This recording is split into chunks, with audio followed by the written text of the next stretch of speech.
শুক্রবার জুমার দিন দুপুর 12টা থেকে 2টার মধ্যে এই ছোট্ট দোয়াটি কেউ যদি 11 বার পাঠ করে, এরপরে সে আল্লাহর কাছে যা চাইবে আল্লাহ পাক তাকে তাই দান করবে।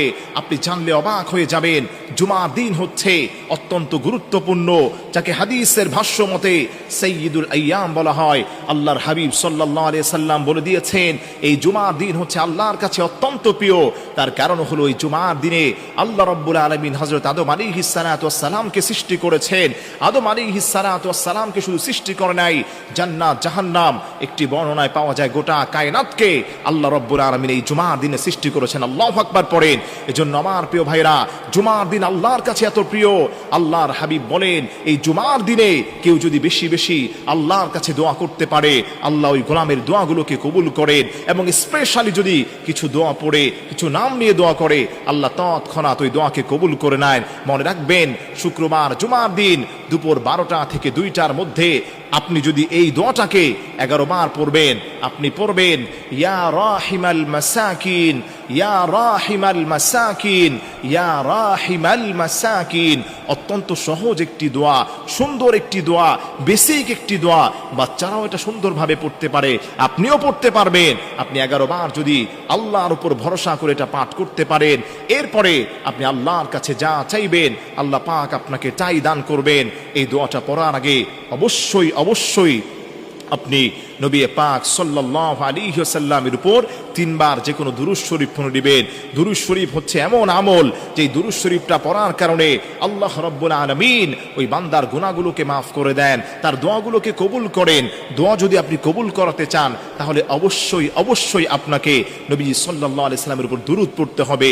যে যত বেশি নবীজির উপর দুরূদ পড়বে, আল্লাহ পাক তাকে তার দোয়া তত বেশি কবুল করে নেবেন। সুবহানাল্লাহ পড়েন।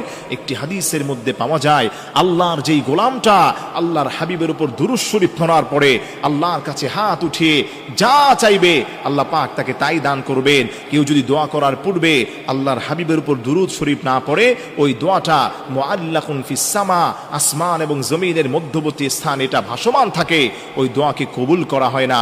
এজন্য আমার প্রিয় ভাইরা, আপনি যখনই শুক্রবার পাবেন জুমার দিন দুপুর 12টা থেকে 2টার মধ্যে, অবশ্যই আপনি প্রথমে আল্লাহর হাবিব সাল্লাল্লাহু আলাইহি সাল্লামের উপর 3 বার দুরূদ শরীফ পড়বেন। দুরূদ ইব্রাহিম পড়তে পারেন, সাল্লাল্লাহু আলাইহি ওয়াসাল্লাম এই দুরূদটাও আপনি পড়তে পারেন। এরপরে হাতে গুনে গুনে আপনি 11 বার পড়বেন ইয়া রাহিমাল মাসাকিন, ইয়া রাহিমাল মাসাকিন, ইয়া রাহিমাল মাসাকিন।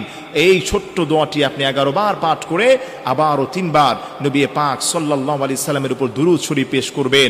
আল্লাহর কসম খেয়ে বলি, বুলেটের গুলি মিস হতে পারে, এই দোয়া কখনোই মিস হবে না। আপনি আল্লাহর কাছে হাত উঠিয়ে বলবেন, আল্লাহ হে, আমার দুনিয়াতে কেউ নাই, সবাই আমার বিরুদ্ধাচরণ করে, শত্রু লেগে গেছে, মানুষ আমার ক্ষতি করতে চায়। আল্লাহ বলে, গোলাম তোর জন্য আমি যথেষ্ট। আল্লাহ যদি আপনার জন্য যথেষ্ট হয়ে যায়, আল্লাহ যদি আপনার জন্য একমাত্র জিম্মাদার হয়ে যান, তাহলে এই পৃথিবীর কোনো পরাশক্তি আপনার কোনো ক্ষতি করতে পারবে না। এজন্য আমার প্রিয় ভাইরা, আমি আবারও রিপিট করছি, সময়টা আপনি মনে রাখবেন, সপ্তাহের মধ্যে শ্রেষ্ঠ দিন সাইয়্যিদুল আইয়াম, জুমার দিন।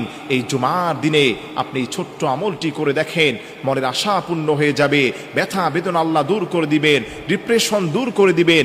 যেই দোয়া করবেন, নবীজি বললেন উস্তুজিব, ওই গোলামটার সেই দোয়াকেই আল্লাহ পাক